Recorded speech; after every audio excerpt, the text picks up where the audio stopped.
Across the furthest reaches of the galaxy, beyond the borders of mapped space, and where even the most intrepid starfarers hesitated to wander, civilizations whispered stories of the Aeon. These beings were said to be older than stars themselves, creatures whose dominion could bend the very fabric of space, reshape planets at will, and command loyalty from entire species with a mere thought. To the Aeon, life was a tool, civilizations were experiments, and obedience was the natural order. Empires rose and fell beneath their gaze. Entire star systems built monuments of crystal, metal, and pure energy to honor them, believing in their divinity and fearing the cost of defiance. Every world that dared glance at their temples in the void felt the weight of entities claiming absolute control over creation itself. The Aeon were careful, deliberate, and terrifyingly consistent in their approach. They presented themselves as gods, immortal, all-knowing, unstoppable, and had cultivated a reputation across thousands of systems as beings beyond questioning. To disobey was to vanish. To defy was to cease to exist. Many species had tried to resist in the distant past, only to be reduced to dust, their civilizations erased like chalk drawings before a cosmic wind. They ruled with elegance, their power displayed not through brutality alone, but through the sheer awe of presence. A single Aeon could hold entire planetary populations in suspended attention, shifting reality itself with the flick of a hand, bending gravity, energy, and even time in subtle, terrifying ways. Humanity, by contrast, was almost entirely unremarkable in the Aeon's view. For decades, even centuries, humans had been little more than a curiosity, a species confined to a single solar system, fraught with self-inflicted wars, natural disasters, and the occasional technological breakthrough that might someday draw attention. No one had expected humanity to reach beyond the confines of their star system with any degree of permanence or impact. And yet, in the quiet regions of the galactic fringe, humanity's reach began to extend. The first exploratory vessels were small, fragile, and limited in scope, but they carried the essence of human audacity, curiosity, ingenuity, and the stubborn will to survive against impossible odds. When the Aeon finally noticed, they expected to observe a species in awe, trembling, and eager to worship. Instead, they detected something wholly unexpected. Humans did not quake in fear. Humans were cautious, yes, but their curiosity blazed brighter than their terror. They sent a simple signal, a greeting, an acknowledgement of the Aeon's existence, and awaited the response with a mix of hope and defiance.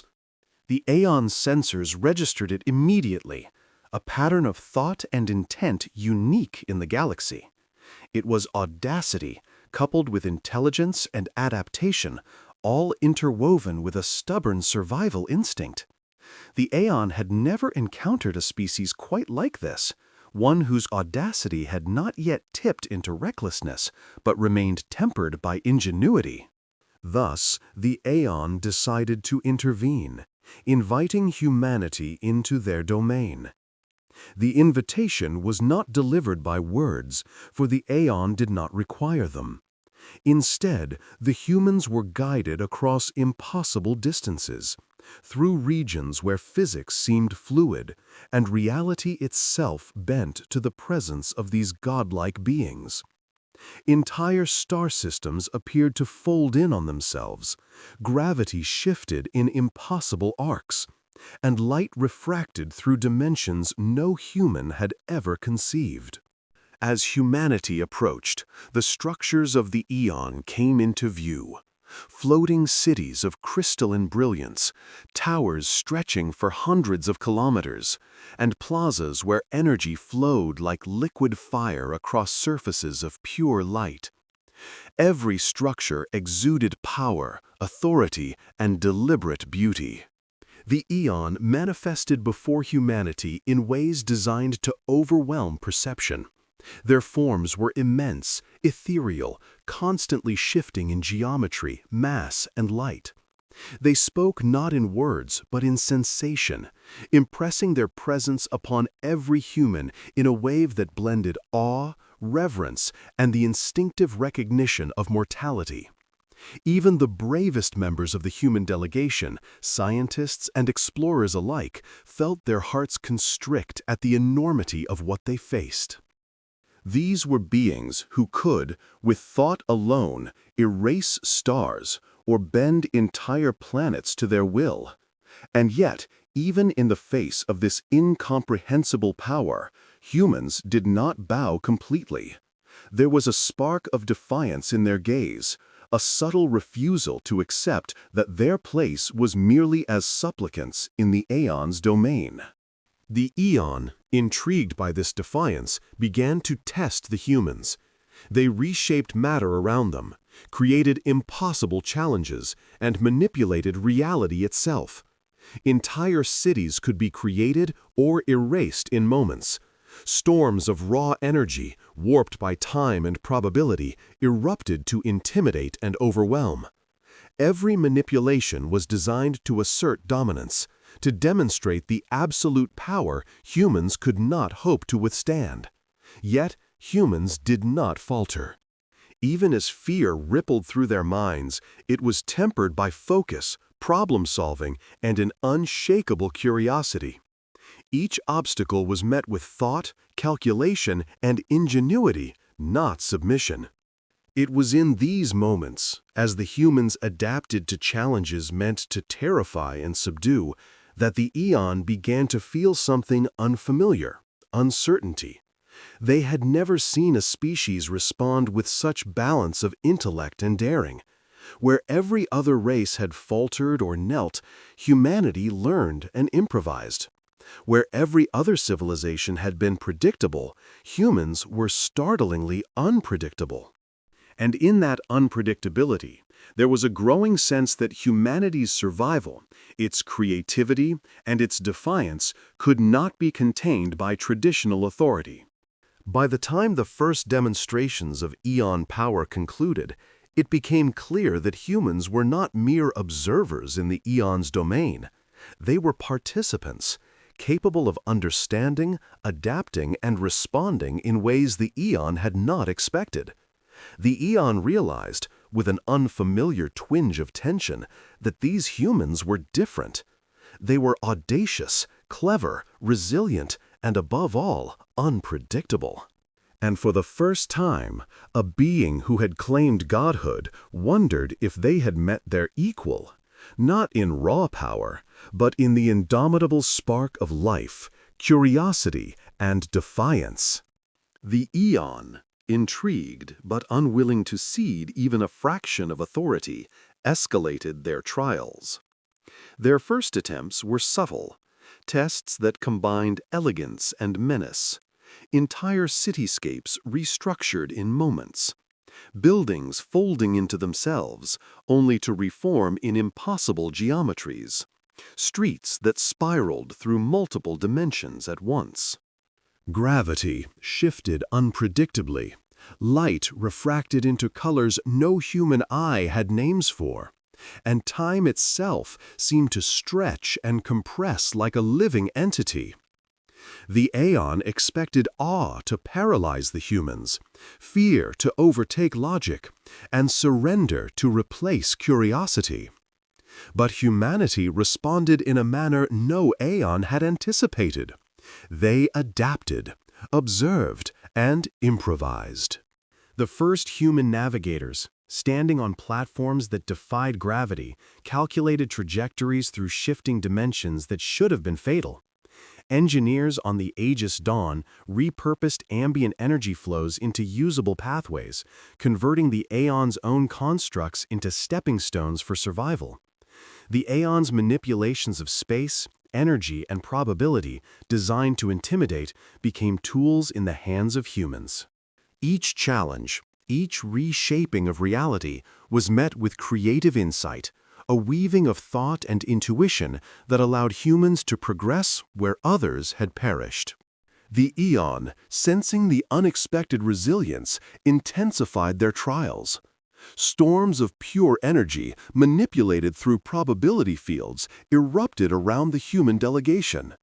Entire plazas of crystalline structures were made to collapse, only to reassemble into labyrinthine formations designed to trap and confuse.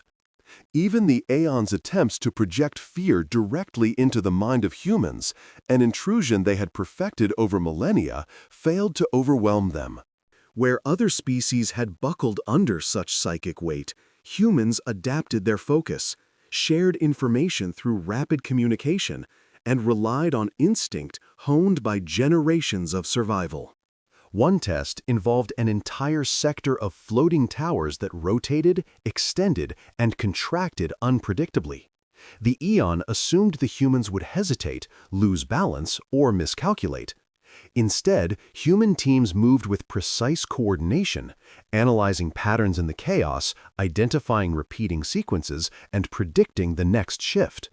Where the Aeon intended impossibility, humans found opportunity. Engineers converted energy currents into navigable pathways. Scouts used intuition to anticipate spatial distortions. Scientists adapted their understanding of matter, probability, and force to create temporary bridges across impossible distances. Each victory, no matter how small, chipped away at the Aeon's perception of human frailty. The Aeon attempted a direct demonstration of superiority, reshaping an entire floating city into a series of impossible mazes, each corridor shifting in probability and spatial orientation every few seconds. The humans, rather than panicking, coordinated with mathematical precision, using intuition, pattern recognition, and rapid improvisation to navigate the city. Where others would have fallen to exhaustion or terror, humans relied on creativity. They turned each maze, each manipulation of space, into a puzzle to solve, and solve it they did. Every corridor that the Aeon expected to confound them became a testament to human ingenuity. As the trials escalated further, the Aeon grew uneasy. They attempted to project not only physical and psychic challenges, but ethical ones. Entire populations of synthetic proxies were placed in simulated danger, designed to tempt humans into moral compromise. Humans responded with ingenuity and empathy, devising solutions that preserved life without violating principles. The Aeon had expected the predictable choices of survival or self-interest. Instead, humans demonstrated adaptability of a different kind, the capacity to act with foresight, compassion, and cunning simultaneously. The Aeon observed quietly as humans, faced with trials combining physics, logic, and morality, began to outperform expectations in ways that no simulation could have predicted. They saw humans bend probability, not with raw power, but with ingenuity. They saw humans use intuition where calculation failed, creativity where brute force could not succeed. And they saw something deeper. Humans did not merely survive, they grew stronger with every trial, learning from each challenge, learning experience in ways that no Aeon intelligence had designed. For the first time, an Aeon realized that survival alone was insufficient to predict the future of a species. Humans were not only survivors, they were innovators, problem solvers, and unpredictable forces in the universe. Where other civilizations had been cogs in the Aeon's experiments, humans were anomalies, capable of shaping circumstances rather than merely enduring them. And this realization brought an emotion unfamiliar and uncomfortable to the Aeon: doubt. The Aeon's confidence in absolute control, cultivated over eons of subjugation and obedience, began to falter. They recognized that humans were operating on levels of adaptability, intuition, and creativity that no other species had demonstrated. Tests meant to overwhelm instead revealed the human's ingenuity. Traps designed to induce fear only highlighted resilience. Challenges intended to force surrender became stages for human problem-solving and audacious strategy. The Aeon had assumed they were dealing with a species like all the others, but humanity was unlike anything they had ever encountered. By the end of this first cycle of trials, the Aeon were forced to acknowledge an uncomfortable truth. Humans were not merely participants in their experiments. They were variables beyond prediction, forces capable of improvisation, courage, and intelligence that could circumvent even godlike power. Humanity's audacity, ingenuity, and indomitable spirit had become evident. The Aeon's perception of supremacy, long unchallenged, wavered. For the first time, a being who claimed godhood wondered whether they had underestimated the creatures before them. Humanity had survived. Humanity had adapted. And the Aeon, for all their might, were beginning to sense that this species might not only endure, they might redefine the very limits of what the universe considered possible. As the Aeon observed the humans, their curiosity evolved into a mixture of fascination and unease. They had escalated the challenges, expecting humans to bend beneath the weight of impossible physics, unyielding energy fields, and mind-altering constructs. Entire sectors of floating cities were reshaped in real time, gravity reversed in localized zones, and probability fields twisted to make each step a potential hazard. The Aeon projected storms of raw energy that could fracture matter, ripple across light years, and distort time itself. Yet humans endured. They moved through collapsing streets with precision, navigated shifting mazes with instinct, and repurposed the Aeon's own energies to create safe pathways. Where the Aeon intended chaos, humans discovered structure. Where the Aeon sought terror, humans found opportunity.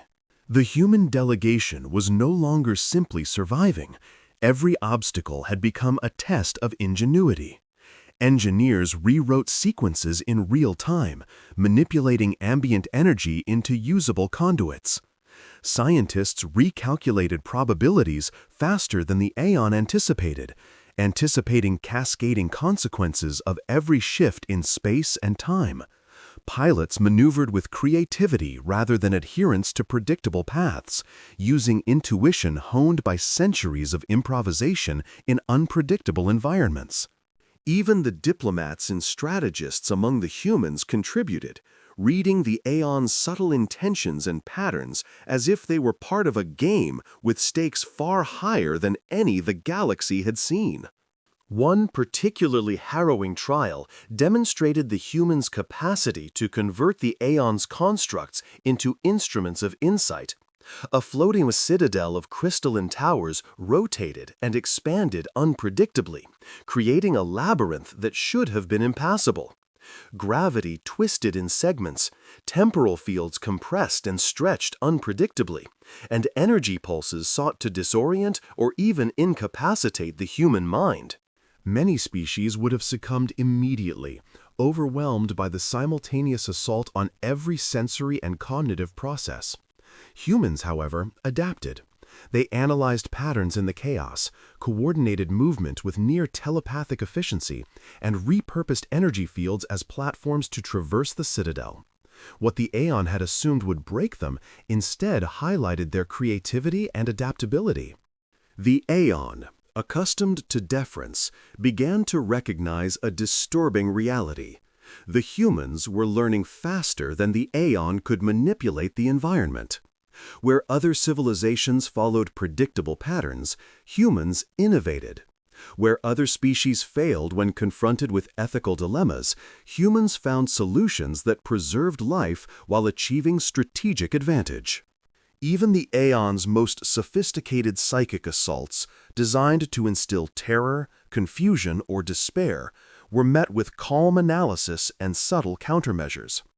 The humans turned the Aeon's own power against them, not destructively, but as a tool for survival and understanding. In one moment that would forever alter the eon's perception of humanity, a group of human explorers faced an entire sector of floating towers collapsing simultaneously. Energy surges threatened to annihilate them. Time fields accelerated unpredictably. Space itself seemed to tear at their position. The humans did not panic. Instead, they observed patterns in the collapse, anticipated the paths of the surging energy, and moved as a coordinated unit.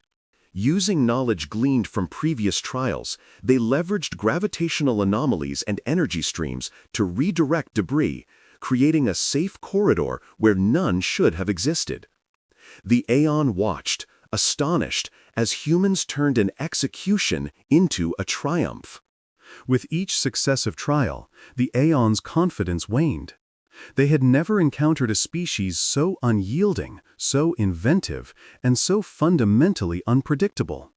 Humanity's resilience was coupled with ingenuity, a combination the Aeon had long dismissed as improbable. They realized that no amount of raw power could substitute for anticipation, adaptability, and creativity, the very traits humans demonstrated with effortless audacity.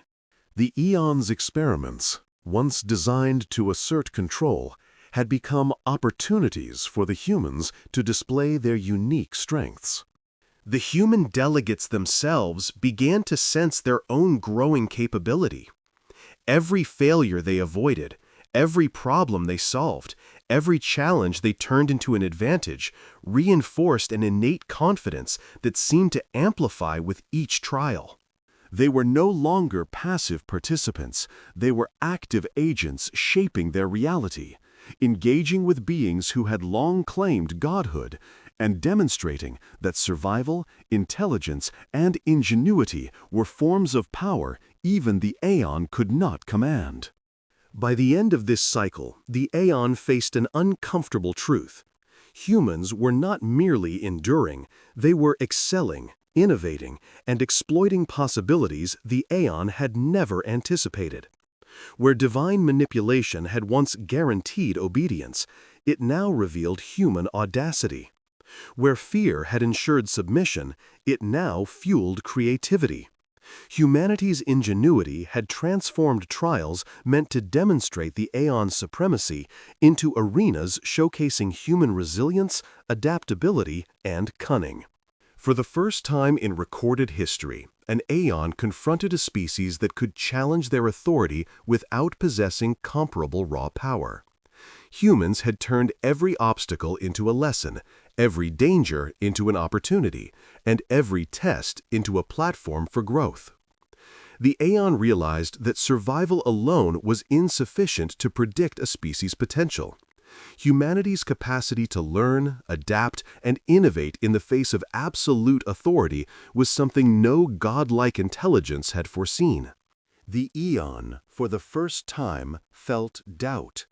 A disconcerting, unfamiliar acknowledgement that humans might be more than mere mortals.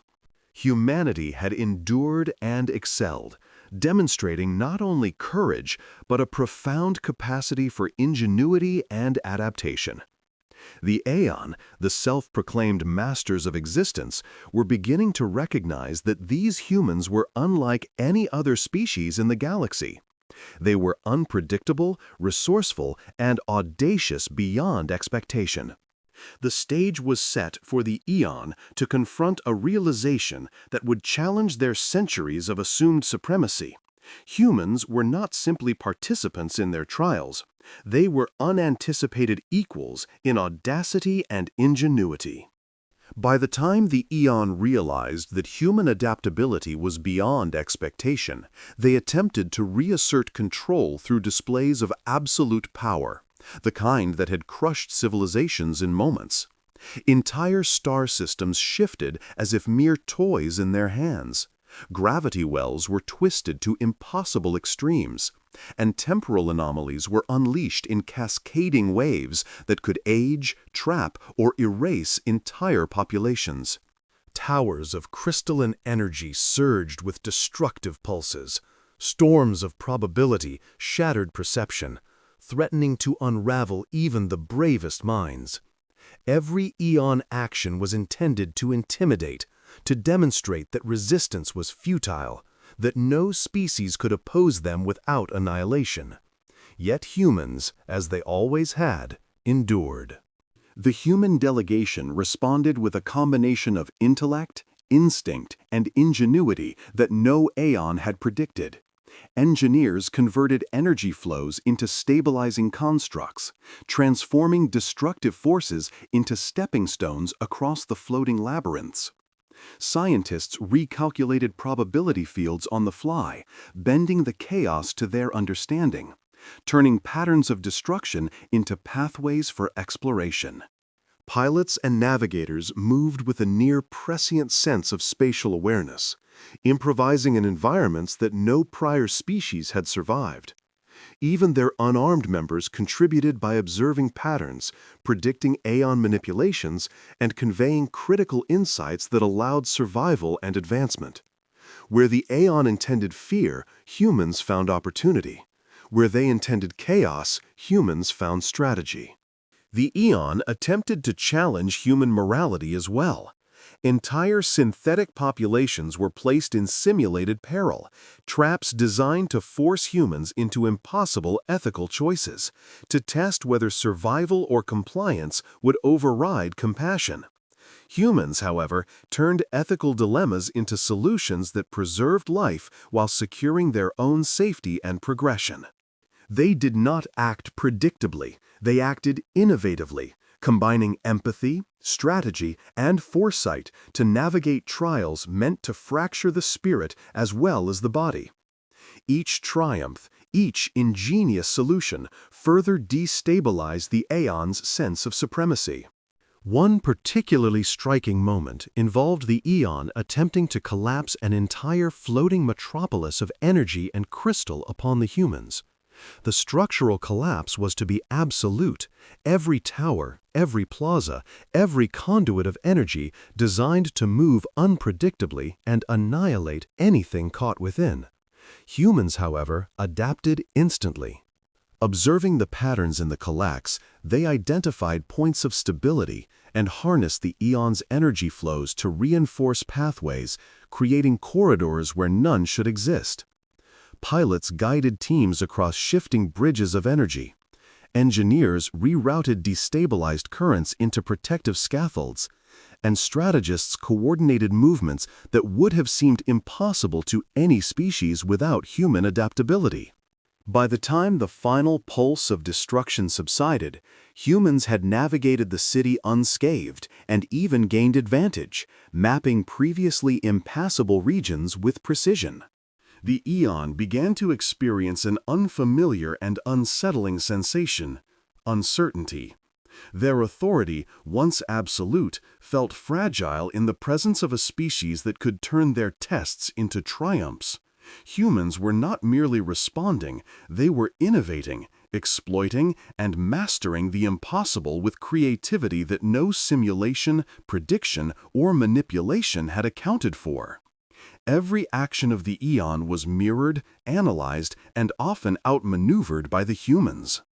They were learning faster than the eon could adapt, finding patterns in chaos and extracting utility from destruction.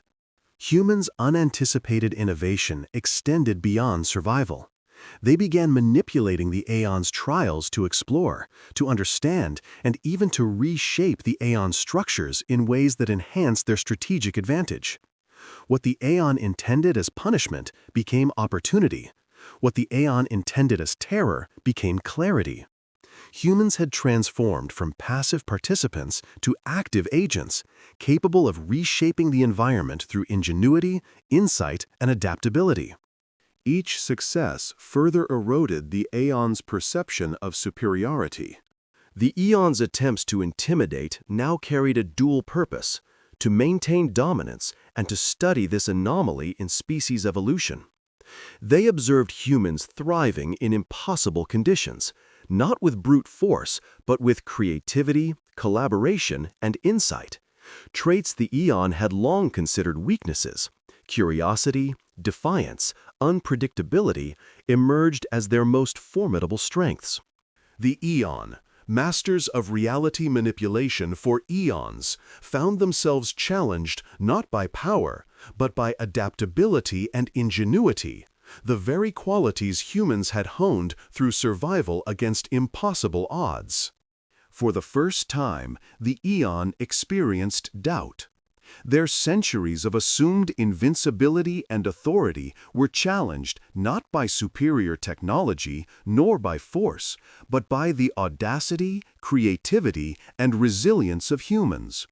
Humans had not only survived, but had excelled in conditions designed to destroy them, proving that adaptability and ingenuity could rival godlike power in its effectiveness. Where the eon had expected awe and obedience, they found defiance and insight. Where they had expected fragility, they found resilience. And where they had expected subordination, they found a species capable of shaping the terms of engagement itself. By the end of these trials, it was clear to the Aeon that humans had become something unprecedented, an unanticipated variable in a universe they thought entirely predictable. Humans were no longer a species to be studied from a distance or dominated at whim.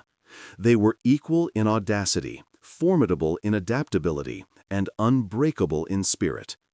Every challenge, every test, every manipulation had been transformed into a demonstration of human ingenuity. The Aeon realized that claiming godhood over this species was no longer sustainable. Humans had proven that they could not simply be ruled, they had to be acknowledged. In the quiet aftermath of the final trials, the Aeon withdrew, not in defeat, but in an acknowledgement that carried the weight of millennia of assumed supremacy. They had claimed godhood for eons, reshaping worlds, rewriting the fates of entire species, and commanding obedience with unchallenged authority. Yet humanity had endured, adapted, and triumphed where no species had even survived. They had not only survived, they had thrived, turning trials meant to subjugate them into arenas of ingenuity, courage, and audacity. In every calculation, every improvisation, every instinctive choice, humans had rewritten the Aeon's understanding of what it meant to confront a species. The human delegation, returning from the Aeon's domain, carried more than knowledge. They carried a profound confidence, tempered by humility but unshaken by fear. They had faced beings whose presence could have unraveled minds, whose power could have crushed civilizations, and yet they had not only endured, they had reshaped the encounter itself. The Aeon's challenges had become the crucible in which humanity forged a new understanding of their place in the galaxy. Every city of shifting crystal, every manipulation of probability, every storm of energy that had seemed impossible to survive had become a lesson, a tool, and a testament to human adaptability. Captain Rourke and the other human leaders realized that this experience had changed everything. Humanity was no longer a minor curiosity in the galactic ledger. It had become a force to be reckoned with, a species whose resilience, creativity, and defiance against impossibility had been demonstrated to entities claiming godhood. Scientists, engineers, and strategists alike discussed with excitement and awe the lessons learned from the Aeon's manipulations. They had witnessed physics reshaped, probability rewritten, and reality itself challenged, and had found a way not only to survive, but to leverage it. Humanity's capacity for improvisation, ingenuity, and collaborative problem-solving had been honed to a level that even the Aeon found difficult to anticipate. The Aeon, observing from their ethereal vantage, recognized a new truth. True power was not defined solely by the ability to create or destroy, but by the capacity to anticipate, adapt, and respond to the unpredictable. Humans had demonstrated all three in abundance. The qualities they had long dismissed, curiosity, audacity, defiance, and relentless determination, were revealed as the very strength that made humanity exceptional. In the presence of human ingenuity, the aeon's omnipotence seemed incomplete, limited by an inability to account for creativity born from survival, innovation born from adversity, and courage born from hope. For the first time in eons, the aeon felt a sense akin to respect, tinged with unease. Humanity had not knelt, had not cowered, and had not sought permission to exist. They had asserted themselves in ways the aeon could not fully predict or control. The aeon realized that their centuries of dominance over other species had created an expectation of obedience, a template that did not apply to humans. This species, resilient beyond expectation, had demonstrated that defiance, coupled with ingenuity, was a force even the most godlike beings could not suppress. As the humans departed the aeon's domain, the galaxy seemed to shift subtly, almost imperceptibly. Reports from distant systems noted that communications with human vessels were unusually efficient, that navigational patterns seemed to anticipate cosmic anomalies, and that human ingenuity was rapidly translating into technological leaps. The aeon observed these developments with quiet fascination, understanding that humanity would not merely endure, they would expand, explore, and innovate at a pace that might eventually rival even their own mastery over reality. In this encounter, the aeon had learned something that no manipulation, no display of power, no domination could have taught them. The universe does not belong to gods. It belongs to those who refuse to be ruled, who refuse to be broken, and who refuse to yield in the face of impossible odds. Humans had taken the aeon's tests, turned them into opportunities, and demonstrated an unshakable resilience that transcended expectations. They were not merely survivors or participants, they were innovators, strategists, explorers, and, above all, unbreakable spirits. The aeon withdrew further, leaving humanity unchallenged but forever observed. Their claim to godhood remained intact in the abstract, but in practical terms, humans had shattered the perception of divine supremacy. The galaxy had witnessed it, a species that could face the impossible, survive, adapt, and even outmaneuver entities claiming godhood. Humanity had arrived not as subjects to awe, but as equals in audacity, unpredictability, and ingenuity. And so, as humans returned to their own vessels, planets, and civilizations, they carried a quiet, unwavering certainty. The universe was vast, its challenges immense, and its powers seemingly godlike. But none of it could contain humanity's curiosity, ingenuity, and determination. They had met beings who claimed dominion over reality itself and had emerged not diminished but exalted. Humanity had not been tested, they had been revealed. And in that revelation, every human knew something fundamental. No being, no matter how mighty, could ever underestimate the will, courage, or ingenuity of a species unwilling to kneel, unwilling to be broken, and unwilling to yield. Humans had met gods, and in doing so, they had proven that humans were something far greater than any god could claim. They were unstoppable.